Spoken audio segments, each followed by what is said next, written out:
प्रत्येक ठिकाणातून एकच आवाज येतोय की तुमले फिराणे सुद्धा आवश्यकता आणि इथलं विकास कामे किशोरप्पा यांनी केली आहे. त्याच्यामुळे जनतेचा हा पूर्ण आशीर्वाद आणि विकास कामांच्या जोरावर पुन्हा एकदा शिवसेनेचे सगळे नगरसेवक निवडून येतील अशी अपेक्षा आणि जनतेतून प्रतिसाद काही म्हणजे मुद्दाच उरलेला विरोधकांना दिसत नाही. त्याच्यामध्ये काहीतरी शोधून काढायचं म्हणून तो काहीतरी दर्जाचा मुद्दा काहीतरी त्यांनी शोधून. वॉटर मीटर हा मुळात मेन प्रश्न असतो, पण त्याच्यामध्ये आपण गटर आणि मीटर आणि रस्ते हे मुळात झालेले आहे, फक्त उरल्या पाण्यात.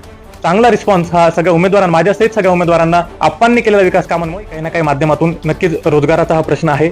आपण काही ना काही माध्यमातून रोजगार मेळावा उपलब्ध करून तरुणांना काही ना काही नोकरी कुठेतरी लावण्याचा प्रयत्न करतो. पण आप्पांचं जे पुढचं विजन आहे ते आपली सुदगिरणीचं काम हे अंतिम टप्प्यात आपलं आलेलं आहे.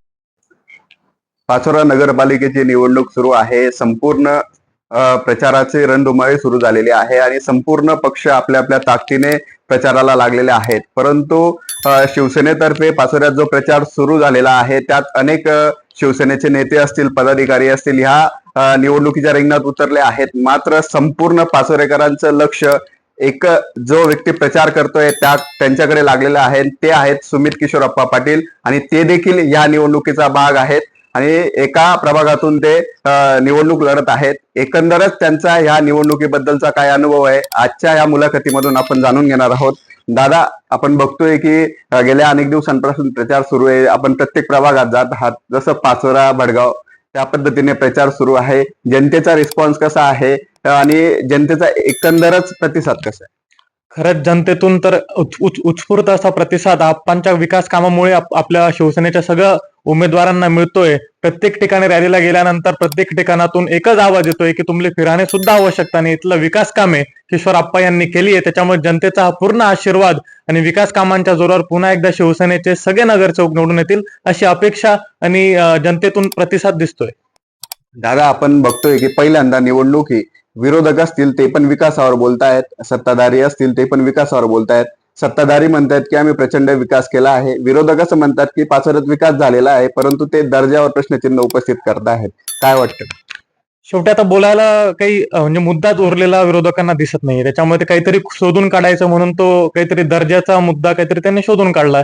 कारण दुसरं त्यांना बोलायला चित्र या पाचोरा शहरात आणि भडगाव शहरात आपण सोडलेलेच नाहीये. त्यामुळे काहीतरी कुठून तरी शोधून आणायचं आणि बोलायचं म्हणून बोलायचं. पण जनता ही त्यांना नाकारताना दिसते. जर तुम्ही त्यांच्या रॅलीमध्ये जाल तर तुम्हाला चित्र लक्षात येईल की यांना कुठलाही प्रतिसाद हा नागरिकांकडून मिळत नाही. दादा, आपण बघतोय की त्यांनी पाण्याचा प्रश्न उपस्थित केलेला आहे आणि इतर पण प्रश्न त्यांनी उपस्थित केले आहेत. तर काय वाटतं आपल्याला की हा प्रश्न विरोधकांचा तो जनतेला वाटतंय की तो प्रतिसाद जनता त्याला देईल? आपला गटर वॉटर मीटर हा मुळात मेन प्रश्न असतो, पण त्याच्यामध्ये आपण गटर आणि मीटर आणि रस्ते हे मुळात झालेले आहे, फक्त उरलाय पाण्याचा विषय. आणि त्या सुद्धा आपण गिरणा धरणावरून 300 कोटींचा प्रकल्प आणण्याच्या तयारीत आहोत. जसं इलेक्शन झाले ते प्रोसिजर चालली आहे. फक्त एक वर्षभरात ती आपण सगळं कसं करता येईल. आप्पासाहेबांचं मेन विजन आता तोच असणार की आपल्या पाचोरा शहरवासियांना पाणी हे 24 तास कसं उपलब्ध करून देता येईल, हाच मोठा विजन आप्पासाहेबांच्या डोळ्यासमोर आहे. दादा, आपण विधानसभेची निवडणूक लढली, म्हणजे आपण मदत केली. आपल्या पूर्ण त्या निवडणुकीमध्ये आपला खूप मोठा सहभाग होता आणि आता तुम्ही स्वतः निवडणूक लढतायत. काय अनुभव आहे? खरं तर आप्पांच्या विकास कामांमुळे कुठलीच अडचण ही कुठल्याही गावात जा किंवा शहरात जा, वार्डात जा, ही कुठलीच अडचण आप्पासाहेबांच्या विकास कामामुळे, त्यांच्या लोकसंपर्कामुळे, लोकांना केलेल्या मदतीमुळे हा कुठेच अडचणीचा भाग होत नाही. उलट लोकांमधून चांगला रिस्पॉन्स हा सगळ्या उमेदवारांना, माझ्या सहित सगळ्या उमेदवारांना आप्पांनी केलेल्या विकास कामांमुळे येतोय. आपण जर बघितलं तर आपण युवा नेते आहेत. युवकांकडून आता म्हणजे आपण बघतोय की पाचोरा भडगाव मतदारसंघामध्ये एक युवक आपल्याला मोठ्या प्रमाणावर फॉलो करतात. मात्र आपल्याकडे जर आपण बघितलं तर युवकांचा रोजगाराचा प्रश्न हा थोडा गंभीर आहे. याच्यावर नेमकं आपलं विजन काय आहे की काय नेमकं केलं पाहिजे आणि काय कामगिरी सुरू? आपण काही ना काही माध्यमातून नक्कीच रोजगाराचा हा प्रश्न आहे. आपण काही ना काही माध्यमातून रोजगार मेळावा उपलब्ध करून तरुणांना काही ना काही नोकरी कुठेतरी लावण्याचा प्रयत्न करतो. पण आप्पांचं जे पुढचं विजन आहे ते आपली सुदगिरणीचं काम हे अंतिम टप्प्यात आपलं आलेलं आहे. लवकर ज्या पाचोरा भडगाव मतदारसंघात एक मोठी सुदगिरणी, ज्यात 5-10 हजार तरुणांचा रोजगाराचा प्रश्न मिटेल अशी सुदगिरणीचं आपलं काम चाललंय आणि ते सुद्धा येणाऱ्या काळात आपल्याला पूर्ण होताना दिसेल. आपण जर बघितलं तर पाचोऱ्यात नगरपालिकेच्या माध्यमातून सुसज्ज अशी लायब्ररी तयार करण्यात आलेली आहे. अजून युवकांसाठी असं काही विजन आहे का? आपण जर तुम्ही बघितलं पाचोरा शहरातल्या ज्या काही लायब्ररी होत्या आपण त्या सगळ्या दुरुस्ती करून तिकडे चांगली एक सेवा उपलब्ध करून दिली. छत्रपती शिवाजी महाराज चौकात जी आपण लायब्ररी, इतकी छान अशी लायब्ररी जी जिल्ह्यात नसेल अशी लायब्ररी आपण पाचोरा शहरात उपलब्ध करून दिली.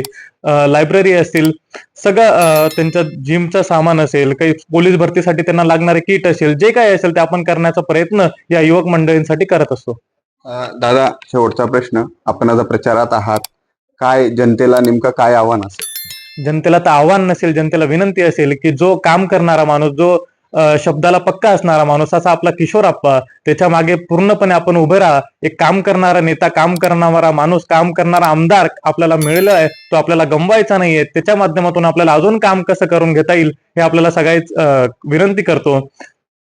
अजून तरी आप्पासाहेबांच्या डोक्यातलं फक्त 50% विजन कंप्लीट झालं, त्या 50%त काय पाचोरा शहराचा चेहरा मोहरा बदललाय ते संपूर्ण जनतेने पाहिलंय. अजून 50% काम करण्याचं बाकी आहे. त्याच्यामुळे जर 100% पूर्ण काम झालं तर आपला तालुका नक्कीच महाराष्ट्राच्या यादीमध्ये 1 नंबरवर असेल अशी मला खात्री आहे. मी तालुकावासियांना, जनतेला विनंती करेल की आपण सर्वांनी शिवसेनेच्या उमेदवारांना, लोकनियुक्त नगराध्यक्ष पदाच्या उमेदवारांना बहुमतांनी विजयी करा, हीच विनंती नागरिकांना मी करेल. आपण देखील निवडणूक लढत आहात.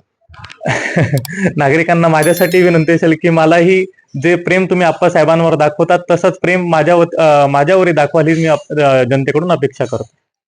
आपण आताच सुमित पाटील यांच्याशी चर्चा केलेली आहे आणि त्यांनी असं सांगितलं की पाचोऱ्याला जर आपल्याला महाराष्ट्रात नंबर 1 तालुका बनवायचा असेल तर शिवसेनेशिवाय पर्याय नाहीये. आणि पुढचं जे विजन आहे तरुणांसाठी असतील किंवा युवकांसाठी ज्या नागरिक सुविधा असतील त्या सुविधांसाठी त्यांचे विजन नेमकं काय आहे, अजेंडा नेमका काय आहे, त्यांनी ह्या मुलाखतीतून जनतेला सांगितलेलं आहे आणि एक आव्हान शिवसेनेला विजयाचं केलेलं आहे.